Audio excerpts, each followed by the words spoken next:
எல்லா லாங்குவேஜ்லேயும் இது வரைக்கும் எக்ஸப்ட் HTML பார்த்த வரைக்கும் இப்படி தான் உங்கள் இது ஓப்பன் ஆகும் கரெக்டாக. இது வந்து ஸ்டார்ட்டு, இது வந்து எண்டு கரெக்டாக. இது ஸ்டார்ட்டு, இது எண்டு கரெக்டாக. இதுக்குள்ளே வரது எல்லாமே உங்களுக்கு இப்போ public sealed partial class main விண்டோக்குள்ளே வருது. இது உங்களுக்கு புரிஞ்சுது தானே? உங்கள் எல்லாத்துக்கும் புரியுது தானே? என்ன சொல்லிட்டு இருக்கேன்னு தெரியுதாடா? இல்லை ஒன்றுமே இல்லாமல் உட்காந்துட்டு இருக்கீங்களே. இப்போது பப்ளிக் மெயின் விண்டோக்குள்ளே இந்த ரெண்டும் வருது கரெக்டாக. ஸோ இந்த ப்ராக்கெட்ஸை வச்சு தான் நம்ம இத்தனை நாளாக பார்த்துட்டோம். இங்கே ஆரம்பித்து இங்கே முடியுது, இங்கே ஆரம்பித்து இங்கே முடியுதுன்ட்டு கரெக்டாக. XMLலையும் HTMLலையும் XAMLலையும் மட்டும் வேறு மாதிரி இருக்கும். எப்படின்னா இது வந்து ஸ்டார்டிங் ஓகேவா, இந்த ஸ்லாஷ் போட்டது எண்டிங் ஓகேவா. ஸோ மெயின் விண்டோங்கிறது இங்கே ஆரம்பிக்குது, இங்கே முடிஞ்சிருது ஓகே. மெயின் விண்டோக்குள்ளே இதுவும் இருக்குது, இதுவும் இருக்குது. அதனால் இதெல்லாம் 4 ஸ்பேஸ் விட்டு வருது. புரியுதா? புரியுது தானே? ஸோ இதுக்குள்ளே கிரிட்டுக்குள்ளே தான் நீங்கள் ஆல்வேஸ் போய் டைப் பண்ணணும். என்னென்ன பண்ணுமோ இது எல்லாமே நீங்கள் கொண்டாந்து கிரிட்டுக்குள்ளே டைப் பண்ணிடுவீங்க. ஃபர்ஸ்ட் என்ன டைப் பண்ணணும்னு பார்க்கலாமா?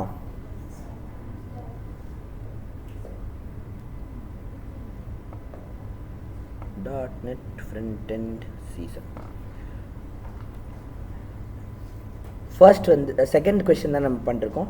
ஒரு ஸ்டாக் பேனல் வச்சிடறாங்க. ஹரிசான்டல் அலைன்மெண்ட்டும் சென்டர், வெர்டிக்கல் அலைன்மெண்ட்டும் சென்டர் போட்டு ஸ்பேசிங் 10 போட்டு ஒரு டெக்ஸ்ட் பிளாக் வைக்கிறாங்க. அதுக்குள்ளே டெக்ஸ்ட்டு ஹலோ அப்படின்னு போட்டு நம்ம நேம் வச்சிடறாங்க. அதுக்கு ஒரு ஃபாண்ட் சைஸ் கொடுத்துட்றாங்க. ஓகே, இப்போது ஹெட் ஸ்டாக் வி ஸ்டாக் பார்த்தோமா? அது ஆண்ட்ராய்டில் என்ன வந்துச்சு? ரோ. இதில் வந்து ஸ்டாக் பேனல் ஓகேவா.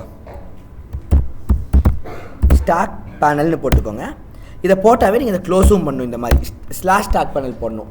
இதுதான் அந்த ரோ ஓப்பன் பண்ணிட்டு இப்படி க்ளோஸ் பண்ணுவோம்ல, அந்த மாதிரி அந்த க்ளோஸுக்கு பதிலாக stack panel slash stack panel. இப்போ இந்த ஸ்டாக் பேனலுக்குள்ளே நம்ம எழுத போகிறதுல ஸ்டாக் பேனலுக்குள்ளே வரும். இப்போ இதுக்குள்ளே வந்து அங்கே டெக்ஸ்ட்டுன்னு போட்டோமா, இங்கே டெக்ஸ்ட் பிளாக்குன்னு போட்டிங்கன்னா வந்துடும்.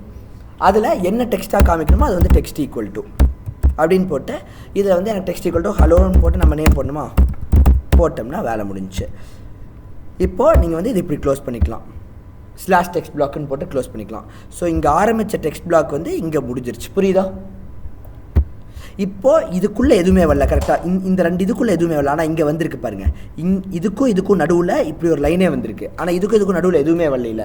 இப்படி வரலைங்கிறப்ப நீங்கள் இப்படியும் எழுதலாம், தப்பில்லை. இதை ஷார்ட் ஹேண்டாக இங்கேயே ஸ்லாஷ் போட்டு முடிச்சுக்கலாம். ரெண்டும் ஒன்று தான். இது உங்களோட இஷ்டம். இப்படி பண்ணுறதுனா you are allot to do that. Run பண்ணி பார்ப்போமா?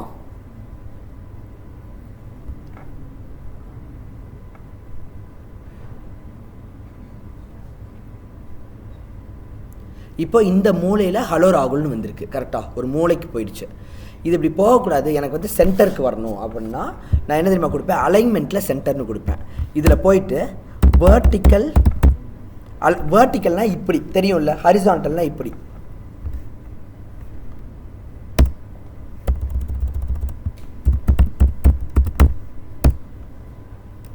இப்போ வேர்ட்டிக்கல் அலைன்மெண்ட்டில் சென்டர்னு கொடுத்தோம்னா வேர்ட்டிக்கலில் சென்டராக வந்துடும். பார்க்குறீங்களா?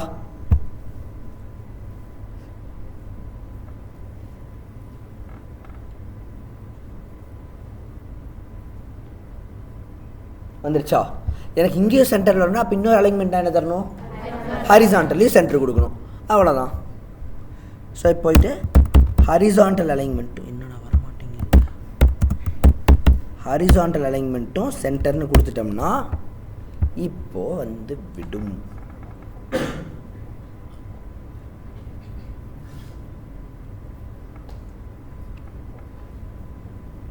நீட்டாக இருக்கா? இப்போ இந்த ஃபாண்ட் சைஸ் பெருசு பண்ணோன்னா நீங்கள் இங்கேயே ஃபாண்ட் சைஸ் கொடுத்துக்கலாம்.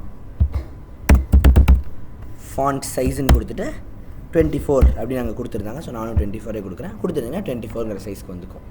டாட் தானே ஈஸியஸ்ட்டாக இருக்குது.